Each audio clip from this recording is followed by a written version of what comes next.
হরেক রকমের ভর্তা কার না ভালো লাগে, বাঙালি বলেই কথা।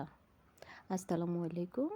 আজকে আমি আপনাদের সাথে একটা সুন্দর মজাদার একটা ভর্তা রেসিপি শেয়ার করছি। তো এটাকে আমাদের আঞ্চলিক ভাষায় কানাইয়া শাক বলা হয়। এই শাকের ভর্তা অনেক মজা খেতে। তো আজকে আমি আপনাদের সাথে এটা কিভাবে তৈরি করা হয় এটা তো দেখাচ্ছি। তো প্রথমে আমি শাকগুলাকে ভালো করে ধুয়ে নিলাম, পরিষ্কার করে ধুয়ে নিলাম, কয়েকবার করে ধুয়ে নিলাম। এই শাকটা নরমালি যেখানে সেখানে হয়ে থাকে, উম আগাছার মতো হয়ে থাকে আর কি, যে কোনো আগাছা গাছের সাথেই হয়ে থাকে। তো এই শাকটাকে আমি আনলাম, এইটা এখন ভালো করে ওয়াশ করে নিলাম, তারপর সেটার আমি পানি ঝরিয়ে নেব।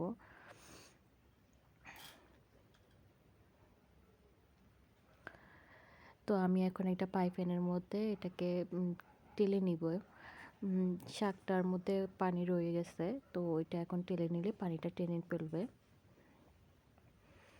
তারপর সাথে আমি এখানে ভাত বসিয়ে দিয়েছি। ভাতের মধ্যে আমি 3টা আলু সিদ্ধ দিয়ে দিয়েছি।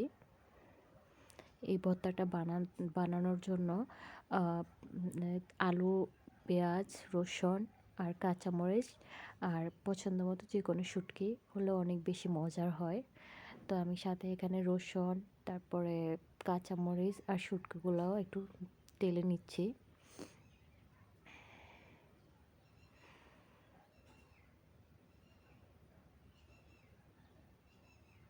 ভালোভাবে আমি শুটকিগুলোকে টেলে নিচ্ছি এখানে।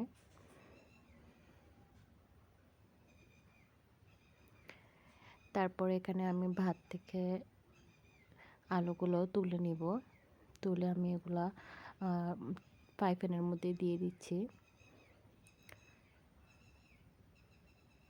আলুগুলা যেহেতু ভাত থেকে তুলছে, তো এগুলো একটু ভিজা ছিল, তো এগুলো আমি একটু টেলে নিচ্ছি যাতে এগুলো শুকনো হয়ে যায়, যাতে ভর্তাটা অনেক বেশি ইয়ে হয়, শুষ্ক হয়, খেতে অনেক বেশি মজাদার হয়। তো আমি সবগুলো উপকরণ ভালোভাবে টেলে নিলাম। এখানে আমার ভাত প্রায় হয়ে আসতেছে। গরম ভাত দিয়ে এই ভর্তাটা খেতে অনেক মজা। যারা এখনই খাননি, সো আমার ভিডিওটা দেখে আপনারা ঝটপট ভর্তাটা তৈরি করে নিতে পারেন। তারপর আমি সবগুলো উপকরণ একটা বলে নিয়ে নিলাম, আর সেখানে আমি ভালোভাবে থেতলায় নেব। আমার হাতের আঙ্গুল কেটে গেছিলো, সো আমি একটা ছেঁচনি দিয়ে ছেঁচে নিচ্ছিলাম। যেহেতু কাঁচামরিচ আসতে একটু ভয় লাগতেছিল যদি জ্বলবে নাকি, কিন্তু হাত দিয়ে কষলিয়ে বা কি বলে পাটার মধ্যে বেটে ভর্তা বানালে ওইটা অনেক বেশি মজাদার হয়।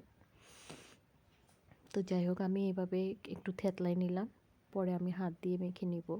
এখানে পরিমাণ মতো আমি লবণ দিয়ে নিচ্ছি, আর শুটকিগুলো আমার টালা হয়ে গেছে প্রায়। তো আমি সেগুলাকেও গুঁড়ো করে নেব।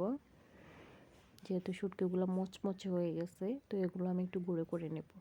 আর এখানে আমি পেঁয়াজ কুচি আর সবগুলো উপকরণ একসাথে করে আমি মিশিয়ে নিচ্ছিলাম।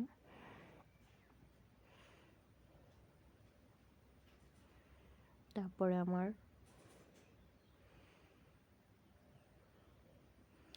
গুঁড়ো করা শুটকিগুলো আমি এখানে দিয়ে দিলাম, দিয়ে ভালোভাবে মিশিয়ে নিলাম।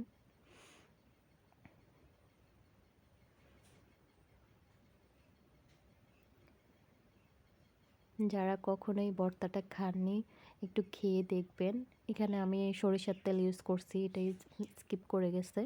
তো ভালো করে সরিষার তেল দিয়ে মেখে আমি এই ভর্তাটা তৈরি করছি। ধন্যবাদ সবাইকে।